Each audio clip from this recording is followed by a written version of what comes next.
The original Fear game was an in-your-face gore fest that featured over-the-top Hong Kong-style action mixed with a strong dose of Asian horror. However, our intent to keep the combat close and kinetic created a bit of office fatigue.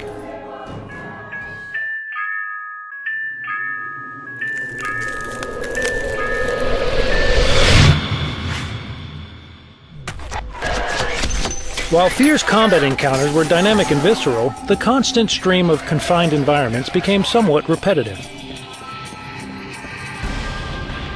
For Fear 2, we knew we had to open up the world without sacrificing the core combat experience that people liked in Fear.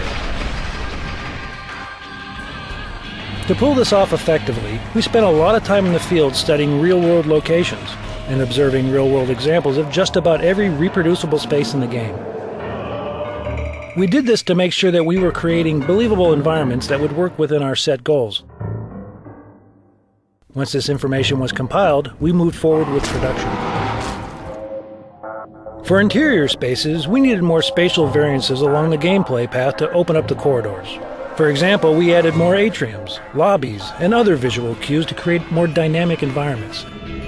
We treated each gameplay encounter as existing within a volume of space that had to be both visually interesting and meet all the needs of our trademark cinematic combat. Adding low walls, rows of columns, windows, and other partial obstructions not only added visual depth to the environment, but provided tactical opportunities for both the AI and the player. Sometimes we'd take a hallway and open up one side to a rock face or a hallway below, just to continually provide the player with some extra breathing room.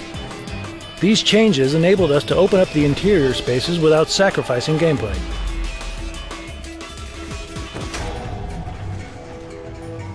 Crafting Fear 2's exterior spaces presented us with a whole new set of challenges.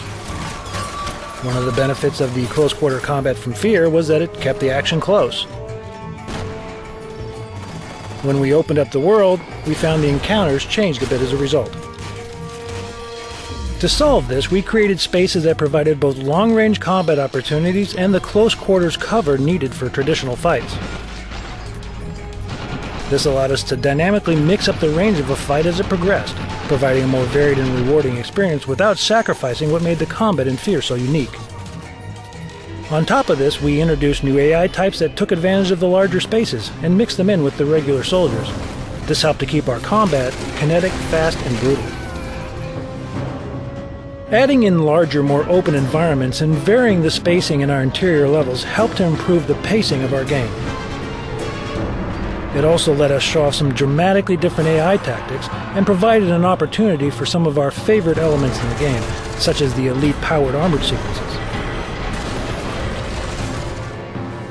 By changing the battlefields, we were able to improve upon the award-winning gameplay of Fear and deliver an experience that's varied, dynamic, and rewarding.